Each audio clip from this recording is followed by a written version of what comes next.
En préambule, ce projet IDROP donc, est un projet sur lequel nous travaillons depuis 2011 et qui aujourd'hui, après presque 3 ans de tentatives, d'errance, de renoncement, de découverte, de joie et de déception, arrive à une version enfin stabilisée. Et c'est la version que je vais vous présenter aujourd'hui. Alors, l'objet de cet après-midi, c'était les ressources libres, la gratuité des ressources et leur large diffusion. C'est un des 3 piliers du projet. Il est important de bien envisager ce projet sous 3 angles. Et puis je ferai un focus sur ce pilier-là. Mais avant, pour cette vision un petit peu globale, donc c'est effectivement ce projet un outil en ligne que je vais présenter qui rend les ressources accessibles partout, pour tout le monde, sur tous les supports, parce que dans la formation au métier des travaux publics, et spécialement en alternance, nous avons affaire à une population de stagiaires et de jeunes qui passent 2/3 de leur formation sur les chantiers. Et un chantier, c'est mobile, par essence. Donc il fallait trouver le moyen de pouvoir amener la ressource au pied de la tranchée, pour le dire un petit peu simplement. Et les nouvelles technologies, depuis quelques années, avec l'arrivée des smartphones, permettent effectivement cette approche-là. C'est un des 3 piliers. Le deuxième pilier, c'est qu'à partir du moment où nous développons cette approche de la ressource co-construite, collaborative, en libre accès, eh bien, ça permet aux formateurs de pouvoir envisager l'acte pédagogique sous des angles divers et variés, puisque la tâche qui consiste simplement à transmettre la ressource, cette tâche-là devient connexe. Et donc on replace, en termes de posture, on replace le curseur dans l'acte de formation à un autre niveau.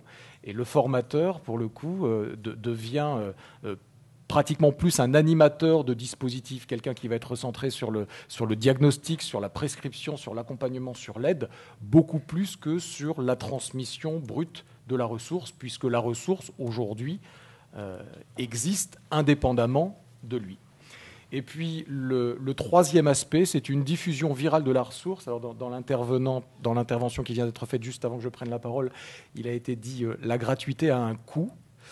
C'est vrai. Mais peut-être que la gratuité permet aussi des gains. En tout cas, c'est la question qu'on se pose aujourd'hui et c'est plutôt dans cette voie-là qu'on tente de creuser un petit peu les choses. Et la diffusion virale de ces ressources libres est peut-être susceptible de nous amener à envisager un nouveau modèle économique ou en tout cas une extension de notre modèle économique actuel par le biais de modèles économiques complémentaires. Donc je vais faire un focus sur cet outil en ligne et sur son principe.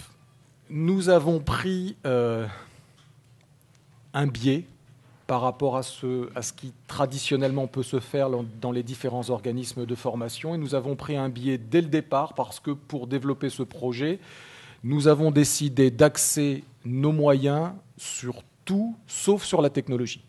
Donc il était hors de question, nous n'avions pas des moyens illimités, il était hors de question que nous investissions la majeure partie de nos moyens financiers dans un bureau de développement informatique ou avec un prestataire extérieur qui nous aurait fabriqué un outil. On s'est dit que finalement, peut-être qu'il était possible de le fabriquer nous-mêmes en allant voir tout ce qui était à notre disposition comme outil gratuit, comme plateforme libre sur le web. Et on est devenus des bricoleurs. C'est-à-dire que depuis 3 ans, on est parti de zéro et on a appris, on s'est auto-formé et nous avons appris à bricoler, à intégrer les différentes plateformes les unes dans les autres, à les connecter aux réseaux sociaux. Enfin, on a monté en utilisant toutes les briques aujourd'hui à disposition sur le web, une architecture qui correspond à notre besoin. Et on l'a bricolé de A à Z. L'intérêt d'apprendre à bricoler, c'est que pour le coup, nous avons découvert qu'il y avait une logique dans tout ce qui était disponible sur le web et que cette logique, en grande partie, intégrait une évolution permanente. Et qu'il fallait que nous trouvions un mode de fonctionnement et une logique qui soient valables aujourd'hui et qui néanmoins soient aussi valables demain, après-demain, et dans laquelle, à travers l'outil que nous étions en train de développer, eh bien, nous pouvions, sans regret, abandonner certains éléments, en intégrer d'autres. Donc on a créé une espèce de dispositif mou, capable de mourir par certains côtés et de se développer par d'autres, donc quelque chose d'extrêmement flexible. Ce qui, pour la connaissance que nous en avions, était assez éloigné des plateformes traditionnelles sur lesquelles tout le monde, en tout cas un grand nombre d'organismes, travaillaient. Alors, cet outil, il part d'un principe simple, c'est qu'il existe aujourd'hui sur Internet des plateformes de stockage. Des plateformes de stockage de ce qu'on a appelé des formats médias. Le format vidéo, par exemple, YouTube, très connu de tout le monde, mais ce n'est pas le seul. Vous avez des formats de stockage de fichiers PDF avec un visuel de flipbook. Vous avez des plateformes de stockage d'images.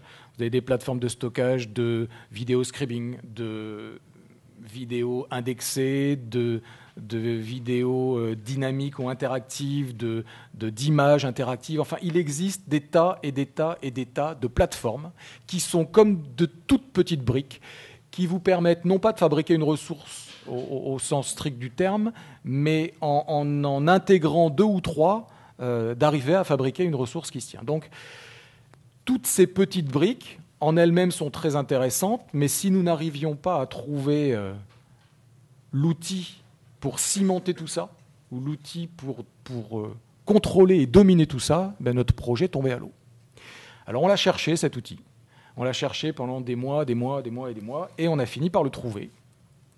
Donc c'est aussi une plateforme avec une version libre et une version payante. Au passage, la version payante en version pro nous coûte 39 € par an.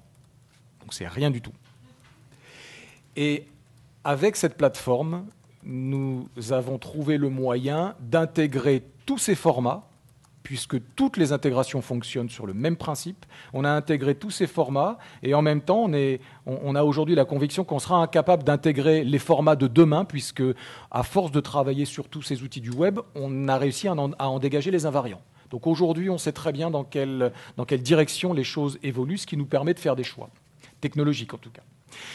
Et donc, en intégrant les éléments qu'on dépose sur ces différentes plateformes, on fabrique des grains, donc des ressources. On les fabrique directement sur le web. Aujourd'hui, le travail en local est un travail qu'on ne fait pratiquement plus. On fabrique directement sur le web, et dès que c'est fabriqué, c'est diffusé sur les réseaux sociaux. Et la ressource vit sa vie sur les réseaux sociaux. Donc là, vous voyez que commence à se dessiner une logique de flux, une logique de communication, et le gain dans la gratuité que j'évoquais en début d'intervention se trouve peut-être quelque part par là. Néanmoins, nous avons été confrontés à une situation au quotidien qu'au début nous n'avions pas anticipé, c'est l'intérêt pour le papier. Je pense que le papier a encore de belles années devant lui, et que le papier va devoir apprendre à cohabiter avec le numérique pour ne pas avoir à créer une dichotomie ou une rupture entre les adeptes du papier qui refuseront d'approcher de près ou de loin un ordinateur ou un téléphone portable ou une tablette, et puis les adeptes du tout numérique qui se feront un point d'honneur à ne jamais utiliser un stylo. Donc entre les deux, nous avions une espèce de solution de continuité à construire. Et on s'y est pris de la façon suivante. Donc nos grains qui sont directement construits sur le web font l'objet d'une compilation sur un format Word, donc sont imprimés. Alors tout à l'heure, j'entendais dans l'intervention précédente une autre logique, c'est-à-dire que les documents ou les ressources qui sont développées aujourd'hui sous format Word ou PowerPoint, on envisage de les mettre en ligne. Là, on est à l'envers. On fabrique directement en ligne, mais pour permettre une trace papier de façon à ne pas créer cette rupture, on compile très simplement sur des documents Word, on imprime ces documents. Et à partir du document imprimé, c'est-à-dire ça, on ajoute de la réalité augmentée. Et on fait du document imprimé un tremplin vers les nouvelles technologies. L'ajout de la réalité augmentée et le déclenchement de la réalité augmentée se fait en un clic ou en un tapotis sur votre téléphone portable ou votre tablette. Donc c'est extrêmement simple, extrêmement ludique, et on amène progressivement les stagiaires qui sont les plus réticents envers les nouvelles technologies à tranquillement glisser sur les ressources en format web. Tout ceci est à disposition, gratuit, accessible sur PC, sur tablette, sur smartphone. Je vais l'illustrer tout à l'heure en vous montrant l'outil. Et tout ceci n'est pas de la formation. Tout ceci, c'est de la ressource. C'est de l'information. Et on a tous, je vois Philippe qui sourit, on a tous l'habitude de dire que l'information, ça n'est pas la formation. Donc à un moment donné, il faut quand même mettre un petit peu de formation dans l'histoire. Donc la formation, elle est effectivement dans un domaine payant. Et là, on a connecté notre outil à une plateforme plus traditionnelle, plateforme dans laquelle, à partir des grains que nous avons développés sur le net, nous construisons des parcours individualisés avec des statistiques, des évaluations, des QCM, des quiz, un réseau social intégré, etc., etc. Là, on est vraiment dans l'approche du modèle financier traditionnel. Et puis, il y a tout le reste. Alors, je vais vous montrer ce que ça donne un petit peu en situation réelle. Voilà l'outil. Alors, c'est dédié aux travaux publics. C'est très simple. Et il nous a fallu 2 ans pour arriver à cette simplicité. Parce qu'on est parti de zéro. Nous n'étions ni designers, ni concepteurs web, ni familiers des sites. On a fait toutes les erreurs possibles. On a testé auprès de nos jeunes et on a écouté ce qu'ils avaient à nous dire. Et chaque fois qu'ils nous disaient non, là, il y a trop de choses sur la page, on ne s'y retrouve pas, il y a trop de pages. Et on a élagué. Donc les 2 premières années, on a rempli. Et puis ensuite, on a épuré. Et aujourd'hui, on en est arrivé à quelque chose d'extrêmement simple. Et quand on regarde ce qu'on a produit, on se demande comment on n'y a pas pensé avant, d'ailleurs. Et cet outil respecte la règle des 3 clics. C'est-à-dire qu'en 3 clics, on doit trouver ce qu'on cherche. Alors imaginons que nous cherchions une ressource pour apprendre à gâcher du mortier ou gâcher du béton. Ben, on y va. Donc cette ressource, assez instinctivement, on se dit qu'elle va être dans voirie. Enfin, quand on connaît un petit peu le métier des TP, ça ne pose aucune question. Et puis là, on a un module béton et mortier. Et on rentre dans le module béton et mortier, ça fait 2 clics. Et puis ici, j'ai le gâchage. Voilà, ça fait 3 clics. Et j'arrive sur ma ressource. Toutes les ressources sont constituées de la même façon. Parce qu'au-delà de la question de savoir est-ce qu'il faut mettre en ligne nos ressources, est-ce qu'il faut les rendre libres ou pas, notre position aujourd'hui, c'est plutôt de dire que l'avenir de la liberté de la ressource n'est pas une option. C'est-à-dire que la ressource, elle, de toute façon, à un moment donné, elle va devenir libre. Forcément.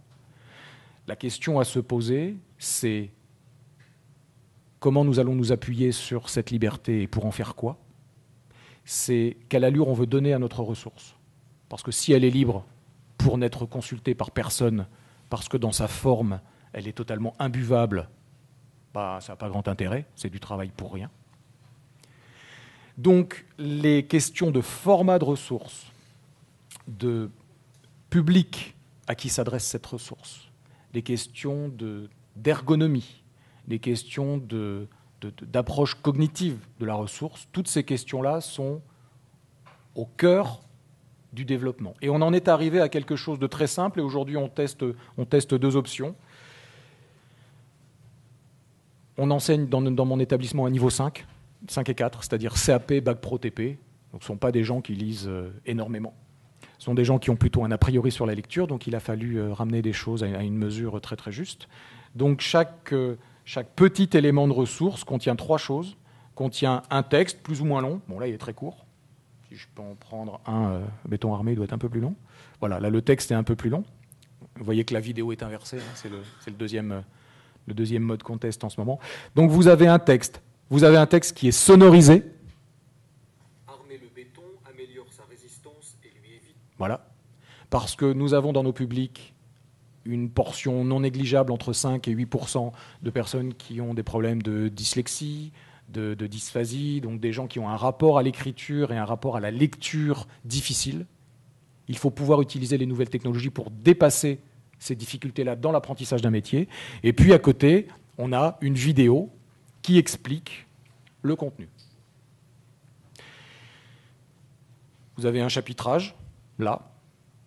Le petit module béton et mortier, comme tous les autres, commence par un quiz d'autopositionnement. C'est toujours bien de mesurer l'ampleur de son ignorance avant de commencer à apprendre quelque chose. Donc on remplit le quiz, on a le résultat en ligne. Et puis ensuite, on se balade dans les chapitres. Il y a des liens hypertextes sur les termes de vocabulaire qui renvoient à un dictionnaire en ligne créé sur le même modèle. Et puis une fois qu'on s'est baladé un petit peu dans tout ça, on a un quiz de validation. Alors là, effectivement, j'y ai pas accès puisque je ne suis pas sur mon ordinateur qui est configuré avec un compte Google. Donc, mais nos jeunes ont tous un compte Google. Donc en fait, ici, il devrait y avoir un quiz. Et quand on remplit ce quiz, le résultat arrive directement dans la boîte du formateur qui peut le corriger instantanément. Là, on est sur la partie tout numérique. Ceci est accessible sur une tablette. Si vous tapez l'adresse, sur une tablette, sur un smartphone, enfin, c'est accessible absolument partout. Et puis, pour créer cette continuité avec le papier, eh bien, on a notre petit fascicule que l'on peut télécharger ici et que l'on imprime chez soi. Donc ça vous donne ça. Volontairement, on a des fascicules qui sont assez courts, hein, c'est-à-dire que celui-là, il a une taille correcte, il doit faire 7 ou 8 pages. Et une fois qu'on a imprimé, alors je ne sais pas si la démonstration va passer parce que je suis un petit peu loin, une fois qu'on a imprimé, il suffit de disposer d'une application que je lance juste en appuyant dessus. Cette application permet, voilà, donc en fait il ne se passe rien, c'est normal, hein, puisque cette application, alors je ne vois pas, cette application permet de scanner une image, de reconnaître l'image et de lancer la vidéo qui correspond. Donc vous n'avez absolument rien à faire, c'est de la réalité augmentée. Vous n'avez absolument rien à faire, si ce n'est que, pour les gens qui sont un petit peu réticents à utiliser ces technologies où il faut surfer un petit peu partout, et bien, votre document papier prend de la valeur, parce que quand on a juste un smartphone avec l'application, en ne faisant quasiment rien du tout, vous avez accès à partir de votre document papier à quasiment toutes les fonctionnalités que vous trouvez sur le support en ligne. Au-delà de cette dimension, on a voulu vraiment tout rendre accessible. On a souhaité aussi que ce projet soit un projet de pédagogie latérale, c'est-à-dire un projet collaboratif, de façon à ce que les ressources qui sont en ligne soient co-construites avec nos stagiaires, amendables avec eux, avec les formateurs, et que on brise progressivement le côté très très descendant du sachant et de l'ignorant pour rentrer dans une dynamique où tout le monde se questionne autour d'une thématique technique, les cours devenant des conversations techniques. Je reprends l'expression parce qu'elle m'a été donnée par un de nos stagiaires, des conversations techniques où tout le monde s'interroge et où tout le monde peut amener un petit peu sa pierre au dispositif. Donc partant de là, chaque petit module est ouvert pour que chacun puisse y laisser des commentaires, formateur comme stagiaire. Et pour aller un petit peu plus loin, si certains souhaitent enrichir le dispositif en y exportant des ressources, donc une photo, un article ou quoi que ce soit, eh ben c'est possible. Il y a un module ici qui permet à n'importe qui de télécharger. Voilà. C'est la partie ici, si je reprends mon PowerPoint, c'est la partie blanche. je vais détailler un petit peu les plateformes. Voilà, je viens de vous montrer les ressources et la partie réalité augmentée.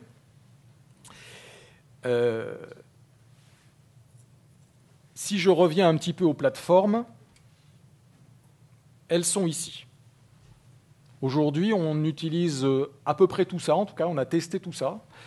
Si je les décris rapidement, donc Issuu, c'est de la mise en ligne de PDF en format flipbook. Pinterest, chaîne de stockage d'images. ThinkLink, chaîne de stockage d'images interactives. SlideShare, bon, on ne présente plus, hein, c'est du diaporama traditionnel. Prezi, c'est du diaporama plutôt dynamique. YouTube, de la vidéo. Mediadone, de la vidéo indexée. Poplet, c'est une plateforme de stockage de cartes mentales. Twitter et Facebook, les deux réseaux sociaux sur lesquels on diffuse les choses. Storyhouse, qui est une plateforme de stockage de storytelling, donc de petites histoires dans lesquelles on peut intégrer de la vidéo et de la photo. Adway Studio, c'est de la vidéo interactive. GoAnimate, IQ Deck, Powtoon et Xpli sont des modalités de diaporama thématiques. Donc on peut créer des diaporamas, mais sous des formes qui sortent un petit peu de l'approche PowerPoint très traditionnelle, et puis Aurasma ici, qui est l'application de réalité augmentée. Dans tout ce que je vous ai montré, nous, on n'a rien créé, en fait. On n'a pas créé un seul des ingrédients. Par contre, on a fait la soupe. On a mélangé tout ça, on l'a intégré, on a essayé de le faire de la façon la plus intelligente possible, en tout cas qui correspondait le mieux à nos besoins, et on a construit notre propre environnement avec des outils existants et disponibles. C'est la partie gratuite. Derrière ça, on rentre là dans la partie payante. Donc on a intégré la plateforme 360 Learning. Donc elle n'est pas configurée ici parce que, encore une fois, je ne suis pas sur mon ordinateur. Elle n'est pas configurée sur l'école des travaux publics de Normandie. Donc je ne vais pas rentrer dedans. Dans cette plateforme, donc, qui est vraiment un gestionnaire de parcours de formation, on n'importe pas nos ressources. On pointe les ressources vers celles qui existent ici. C'est-à-dire que d'abord, on rend nos ressources gratuites, puis ensuite, simplement, on les relie aux bons endroits dans un parcours de formation. Donc, monter un parcours de formation, c'est quelque chose qui se fait en quelques clics. Il suffit de bien connaître la configuration de la base de ressources et puis d'aller pointer et de les mettre dans l'ordre qu'on souhaite. Voilà. Pour conclure, un projet comme celui-là, donc, qui a été développé ici dans l'Orne, à Alençon, École des travaux publics de Normandie, aujourd'hui a été repéré par la Fédération nationale des travaux publics.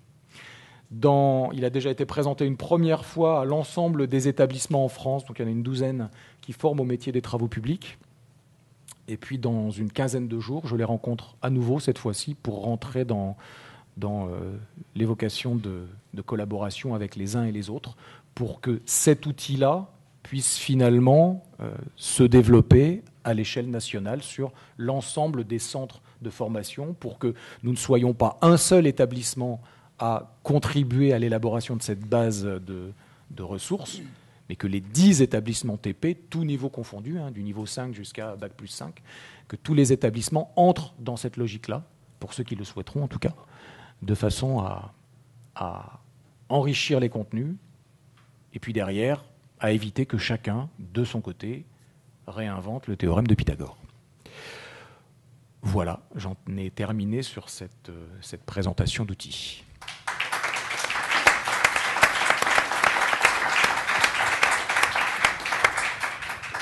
Merci. Des questions pour Charles Livard?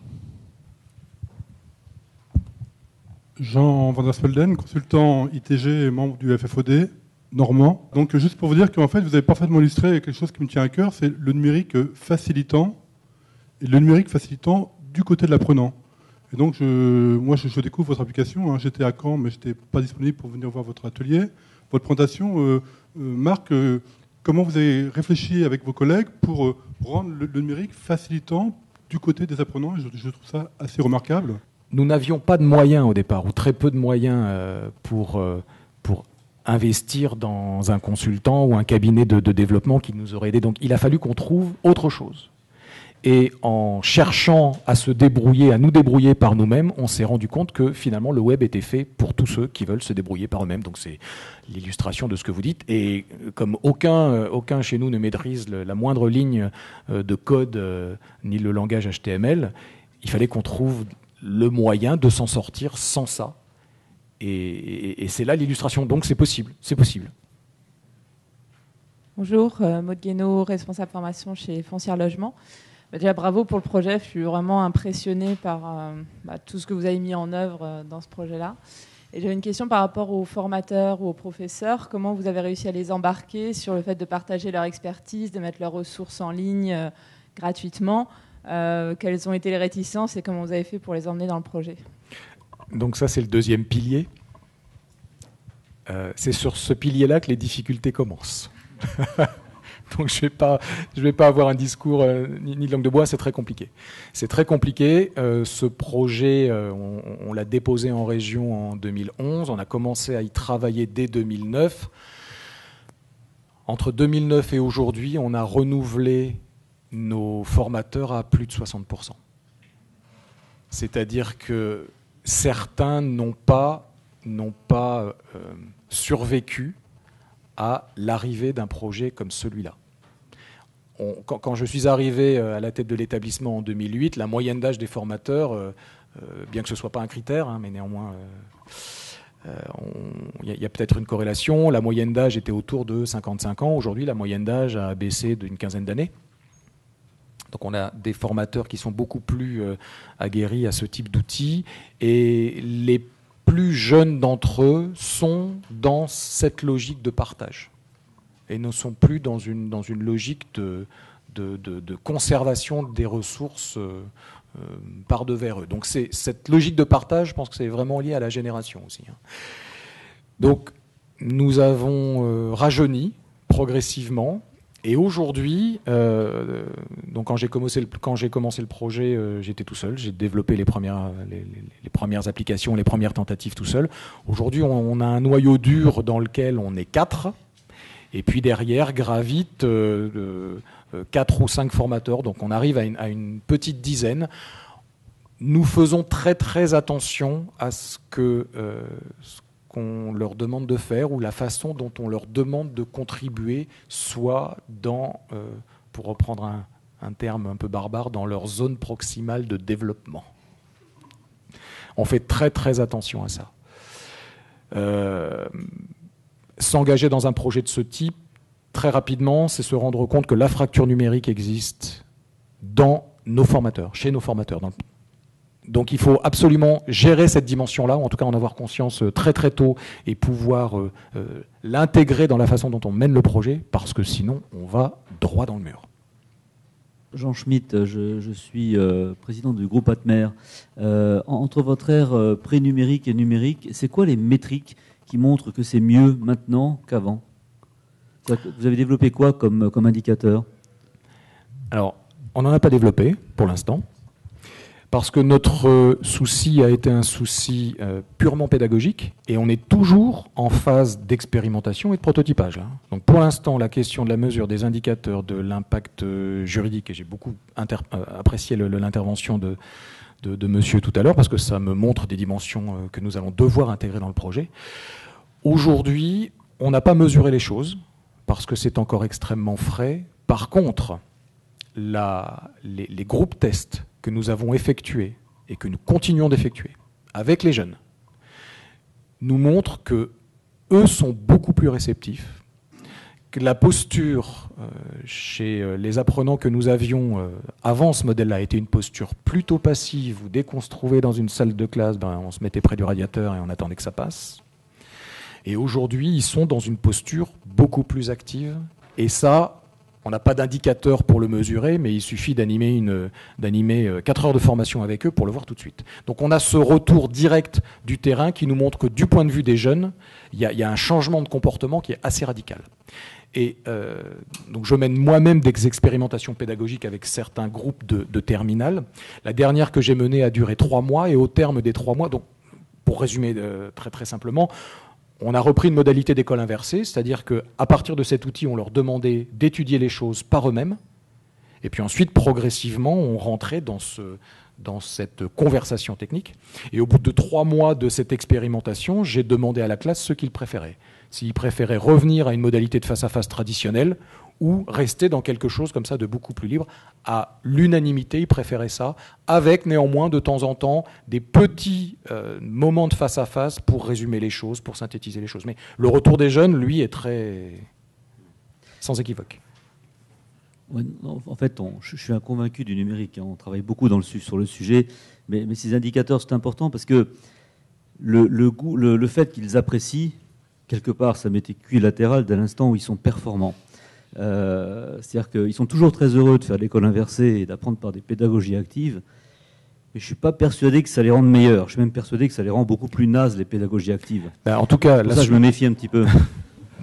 La chose que je peux dire, si nous n'avons pas pour l'instant développé d'indicateurs, c'est qu'il y a déjà un premier indicateur que nous avions au départ, c'était le taux de réussite aux examens.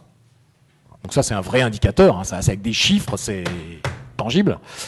Le taux de réussite aux examens n'a pas bougé d'un iota. Bah, il a bougé d'1 point, ou tous les ans, il bouge d'1 point ou 2. Donc ça ne les a pas forcément rendus meilleurs, ça ne les a pas forcément rendus pires non plus. Voilà. En termes, sur cet indicateur-là, alors après, est-ce qu'il est pertinent ou pas, ça c'est autre chose, mais sur cet indicateur-là, ça n'a pas bougé d'un iota. Maintenant, en termes de jeunes mis à la porte pour faire le cirque pendant les cours ou formateurs de formation générale qui déboulent dans mon bureau en disant je ne peux plus les tenir, ça a bougé, parce que ces situations-là, progressivement, se sont gommées. Donc, voilà. Il y a des signes à défaut d'indicateurs. Oui, j'avais une question, je n'ai pas bien compris. Votre utilisation des réseaux sociaux, une fois que votre outil est fait, il y a une sortie vers les réseaux sociaux. C'est pour vos propres étudiants ou vous le... Alors, c'est-à-dire, alors voilà, ça c'est la branche sur laquelle il va falloir qu'on travaille. Nous avons 2 comptes. Alors pour l'instant, on n'a pas encore misé dessus pour animer, un compte Twitter, un compte Facebook. Dès que le site est mis à jour, l'information apparaît sur le compte Twitter ou le compte Facebook. Après, elle peut être relayée au même titre que n'importe quelle information. Ce à quoi on souhaite arriver dans un avenir assez proche, c'est de créer, par le biais de Twitter et par le biais de Facebook, une communauté centrée sur ces questions-là. La communauté des apprenants. Voilà. Absolument. Ah oui, tout à fait. Non, pas uniquement les nôtres. Pas uniquement les nôtres. Alors ça, c'est un projet, en fait, plus on y réfléchit, et plus on se rend compte qu'il a des ramifications dans tous les sens. Pour l'instant, on essaie de les étudier les unes après les autres. Donc, absolument. Ça pourrait être une communauté de 10 000 personnes avec des étudiants potentiels. Oui, tout à fait. Mais je pense que cette dimension-là prendra certainement une tournure toute différente si nous arrivons à mener ce projet de fédération des 12 établissements de TP autour de ce projet-là, puisque là, le terrain de jeu devient la France entière. Et un réseau Facebook avec des candidats éparpillés sur la France entière, ça a forcément plus à un moment donné de résonance qu'un réseau très nano à l'échelle d'un établissement. Bonjour, Fabienne Bouchu, je suis chargée de veille chez Segos. Vous avez montré, là on remonte ici plutôt à la phase amont, en fait, une série d'applications et de logiciels que vous avez utilisés, il y en a environ 15 ou 20 d'après ce que j'ai vu. Je voulais savoir comment vous avez choisi, comment en fait vous avez eu en fait le besoin d'utiliser ces applications-là, pourquoi celle-ci et pas d'autres, comment vous vous y êtes pris pour quelque part sourcer en amont et choisir ces applications plutôt que d'autres. Alors un seul mot.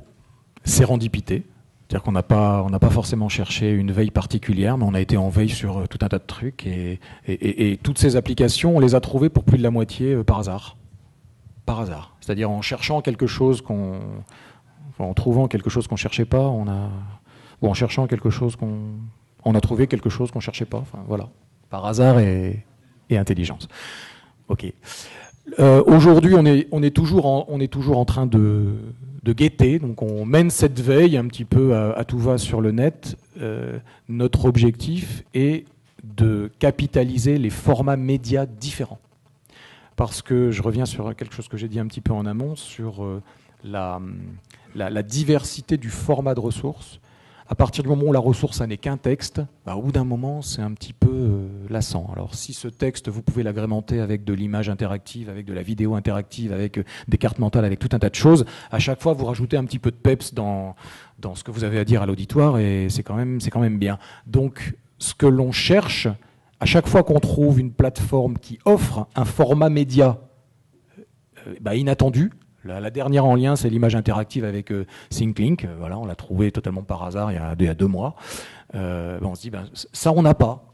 Donc, comme on n'a pas, on le met. C'est-à-dire qu'à un moment donné, un de nos formateurs peut avoir envie de développer quelque chose au-delà de la vidéo, mais de développer une carte interactive, de développer une carte mentale, de développer une vidéo interactive ou autre chose. Alors, les 2 dernières questions, Philippe Célin et Yannick Grafnel. Philippe Célin, directeur du groupe Virfa, connaissant bien Charles. 2 questions. La première, c'est sur le plan économique, notamment sur la partie dite formative, puisqu'on a bien compris qu'il y avait un espace information et un espace formation avec une plateforme. Est-ce qu'il y a des hypothèses de retour sur investissement, mais même si cet investissement s'est fait à coût réduit par définition au regard du cheminement que tu as réalisé? Et entre autres sur un indicateur, est-ce que c'est de nature à réduire le temps présentiel des apprentis en CFA avec les conséquences que ça peut avoir d'un point de vue réglementaire? Et seconde question d'un tout autre ordre, est-ce que ce n'est pas l'avènement d'un modèle qui pourrait prendre appui dans d'autres professions, dans d'autres champs de la formation, dans d'autres branches professionnelles, avec l'idée d'une modélisation qui pourrait, par définition, se diffuser ailleurs? Alors, pour répondre à ta première question, Philippe, est-ce que ça peut... Alors, est-ce que j'ai une idée du retour, ou en tout cas d'une hypothèse de retour sur investissement? Non, c'est trop tôt. Est-ce que cela est à même de pouvoir réduire le temps de formation? Je ne sais pas. Je pense que c'est très lié au public. Et troisièmement, est-ce que c'est un modèle qui pourrait se transférer à d'autres branches professionnelles? Oui, bien sûr. Oui. Le modèle est tout à fait, à mon avis, duplicable. Par contre, je vais répondre à une question que tu n'as pas posée. C'est comment la partie libre, la partie blanche, peut devenir en elle-même un modèle économique additionnel, je vais le dire comme ça. Je vais prendre un exemple. J'aime beaucoup le cinéma. Pour ceux qui connaissent un peu James Bond a une Rolex. C'est pas par hasard. Il conduit une Lotus, ça n'est pas par hasard non plus. Aujourd'hui, l'industrie du cinéma ou l'industrie du média a une vraie réflexion, et c'est leur modèle économique sur le placement produit. Alors peut-être que je vais dire des grossièretés là et que certains vont croire que je suis le diable. Nous sommes assis sur une branche professionnelle technique. Je ne verrai, moi, d'un point de vue technique, aucun inconvénient à ce que sur le module béton armé, quelque part, Cemex, qui est le premier fabricant incontournable de ciment et de liant, que Cemex figure, et que ceci soit pour moi un argument pour aller collecter de la taxe d'apprentissage. Et aujourd'hui, c'est plutôt le modèle sur lequel je penche, et là, j'ai un petit peu de recul. Tu sais, Philippe, à quel point la collecte de taxes d'apprentissage pour un CFA est un sujet compliqué. Nous avons équilibré cette année notre collecte de taxes d'apprentissage grâce à ce projet. Ce projet, par le biais de partenariats intelligents, c'est-à-dire qu'il y a des choses que je n'accepterai jamais, c'est que McDonald's vienne mettre un gros M vert et jaune sur un module lié à la prise de poste sur une pelle de 6 tonnes, parce que pour le coup, il n'a rien à faire là. Par contre, que Caterpillar ou Bergera-Monnayeur ou un autre fabricant d'engins nous aide par le biais d'un versement de taxes conséquent à continuer d'avancer dans cette direction-là, moi, j'y vois aucun inconvénient. Donc, le retour sur investissement a déjà commencé à opérer, mais plutôt par le biais de placement intelligent de produits, je vais le dire comme ça, plutôt que sur la partie très formation traditionnelle. Oui, moi j'admire le travail que vous avez fait. Sur cet investissement qui a été fait, est-ce que vous pourriez préciser comment il se répartit en termes de pourcentage entre l'ingénierie, avec l'expérimentation pour élaborer cet ensemble de plateformes et la fabrication des contenus, parce que malgré tout, il y a quand même tout un tas de contenus. Tous les grains, ils sont fabriqués. Les vidéos, vous avez là aussi passé beaucoup de temps investi pour vous rendre compte que c'était essentiel que ça soit de qualité. Donc maintenant, dans le déploiement, vous allez continuer à investir sur la réalisation des ressources de ces grains. Et du coup, j'imagine que vous avez commencé aussi à modéliser ce que cela vous coûte, non pas en termes de plateforme à développer, mais en termes de ressources à produire. Voilà. Eh bien, je n'ai pas la réponse parce que nous sommes exactement là. OK. Voilà. On est exactement là. Nous venons de passer, entre 2011 et aujourd'hui, nous venons de passer 4 ans à, comme je l'ai expliqué en préambule, et pour résumer, à patauger. Et on a pataugé pendant 4 ans pour arriver à ça. Maintenant qu'on est sorti du pataugeage, il est temps pour nous de commencer à modéliser. C'est ce que nous avons engagé depuis quelques mois et moins de 3. Parce qu'on est pile dans le timing à cette articulation. Il était impossible pour nous d'imaginer modéliser quoi que ce soit tant que le modèle n'était pas stabilisé et tant qu'on n'avait pas la sensation de le tenir. Et on a eu entre janvier et aujourd'hui, on a vécu un palier. On était bloqué par une solution technique qui nous manquait, qui rendait justement les développements qu'on avait à faire en termes de contenu et d'architecture de page, qui rendait ces développements très très très longs. Ce modèle de développement qui se dessinait sur Hydrop, mes premières versions, nous faisait sentir qu'on était passé à côté de quelque chose. Et si on avait dû développer nos contenus avec ce modèle de développement-là, ça nous aurait coûté très très très cher. Donc on a eu un arrêt entre janvier et avril, jusqu'à ce qu'on trouve la solution qui nous fasse dire que oui, ça y est, aujourd'hui, on a le modèle et le cadre et la boîte qui rend la modélisation envisageable. Mais c'est vrai maintenant, donc rendez-vous dans un an.